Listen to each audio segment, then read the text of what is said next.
नमस्कार दोस्तों, आर्य सक्सेस मंत्र में आपका स्वागत है। जनरल नॉलेज का यह सेट 3 है और प्रत्येक सेट में लगभग 15 क्वेश्चन रहती है और इस तरह से हम लोग टोटल 5000 प्लस क्वेश्चन पढ़ेंगे जनरल नॉलेज का। तो चलिए आज का सेशन शुरू करते हैं। यह जो सेशन है, यह सेशन सभी एग्जाम, गवर्नमेंट के जितने भी एग्जाम है सभी एग्जाम के लिए बहुत ही महत्वपूर्ण है। एसएससी, रेलवे, बैंकिंग, सारे एग्जाम के लिए यह बहुत ही इम्पोर्टेंट है, चाहे वह किसी भी स्टेट की एग्ज़ाम क्यों ना हो। सब के लिए यह बहुत ही इंपॉर्टेंट। आप सेशन के लास्ट तक बने रहिएगा। यह वीडियो बहुत ही शॉर्ट होने वाला है, ज़्यादा लंबा नहीं होगा। तो चलिए शुरू करते हैं। आज का प्रश्न, पहला प्रश्न है कि मनसबदारी प्रथा का प्रयोग भारत में सर्वप्रथम जो है ना अकबर के टाइम में हुआ था। अकबर के समय में मनसबदारी प्रथा का प्रयोग सर्वप्रथम हुआ था। दूसरा है कि पाकिस्तान के साथ 1965 ईस्वी के युद्ध के समय भारत का जो राष्ट्रपति था वह एस राधाकृष्णन यानी सर्वपल्ली राधाकृष्णन थे।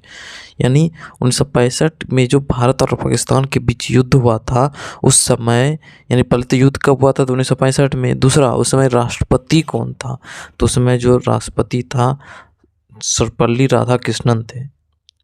तीसरा है कि भारत का प्रथम राष्ट्रपति डॉक्टर राजेंद्र प्रसाद थे। यानी प्रथम राष्ट्रपति कौन था, डॉक्टर राजेंद्र प्रसाद। प्रथम प्रधानमंत्री कौन था, जवाहरलाल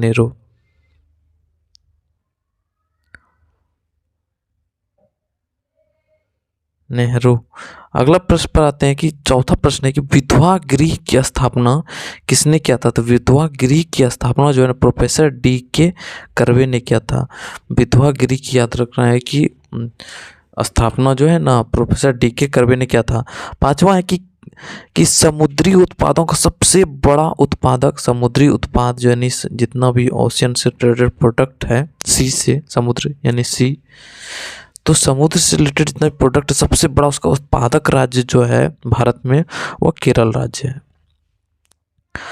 छठा है, हम लोग देखते हैं कि बोला कि संविधान संशोधन 36वां संविधान संशोधन जो कि 1975 में हुआ था, इसी के द्वारा भारत का जो है ना 22वां राज्य कौन बना, सिक्किम। भारत का 22वां राज्य कौन बना, सिक्किम। 28वां राज्य कौन बना था, झारखंड।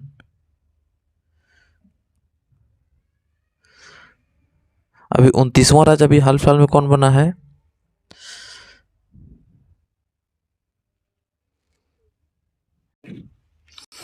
तो 2014 में बना है तेलंगाना।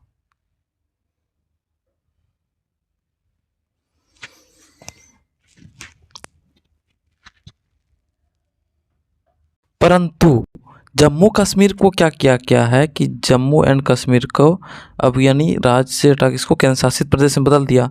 तो अब अगर पूछा जाएगा कि भारत में कुल कितने राज्य है, तो 28, यानी 29, टोटल 29 था 2014 तक।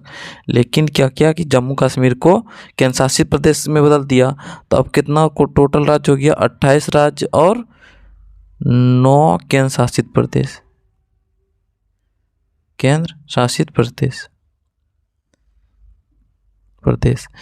तो 9 केंद्र शासित प्रदेश में, यानी जम्मू कश्मीर को 2 भागों में बांटा, एक लद्दाख और दूसरा जम्मू एंड कश्मीर। तो अगले प्रश्न पर आते हैं हम लोग। 7वां प्रश्न है कि अमेरिका के राष्ट्रपति हैरी ट्रूमैन ने जापान के हिरोशिमा में परमाणु बम गिराने का आदेश दिया था। यानी जो उस समय जब जापान में परमाणु बम कब गिरा था, तो 1945 में, अगस्त 1945 में। तो उस समय बोल रहा है कि अमेरिका का राष्ट्रपति कौन था, तो हैरी ट्रूमैन था, जो कि उस समय जापान के हिरोशिमा में बम गिराया था। 8वां है कि गुलाम राजवंश का संस्थापक कौन था, तो कुतुबुद्दीन ऐबक था, जो मोहम्मद गौरी का गुलाम था। कुतुबुद्दीन ऐबक जो था ना वो मोहम्मद गौरी का गुलाम था और गुलाम वंश का संस्थापक भी कुतुबुद्दीन ऐबक था। अगला है कि 9वां प्रश्न है कि राग भैरवी का गायन जो है ना सुबह सर्वाधिक उपयुक्त माना जाता है। यानी राग भैरवी को जो है ना सुबह के समय में गाया जाता है। 10वां अंतर्राष्ट्रीय हॉकी मैच खेलने का सामान्य समय जो होता है, टाइम जो होता है, वह 70 मिनट का होता है। अंतर्राष्ट्रीय हॉकी मैच खेलने के लिए 70 मिनट का टाइमिंग होता है। 11वां है कि ध्वनि का इकाई क्या होता है, तो ध्वनि का इकाई डेसिबल होता है। ध्वनि का इकाई डेसिबल। परम शून्य ताप का मान कितना होता है, तो -273.15 डिग्री सेल्सियस परम शून्य का तापमान होता है -273.15 डिग्री सेल्सियस। 13वां है कि हड़प्पा कालीन स्थल जो है ना धौलावीरा कहाँ है। ये बहुत ही इम्पोर्टेंट है कि धौलावीरा, क्योंकि हाल ही में न्यूज़ में भी है, क्योंकि धौलावीरा को जो है अब सांस्कृतिक रूप से उसको अच्छा से विकसित किया जा रहा है। वहाँ का सांसद इसे अच्छा से विकसित किया जा रहा है ताकि पर्यटन के लिए लोग ज़्यादा से ज़्यादा वहाँ पहुँचे। तो धौलावीरा इसलिए न्यूज़ में है, इसलिए इससे क्वेश्चन पूछ सकता है कि धौलावीरा कहाँ है, तो ये गुजरात में है। जौनपुर शहर को जो है ना फिरोज शाह तुगलक ने बसाया था।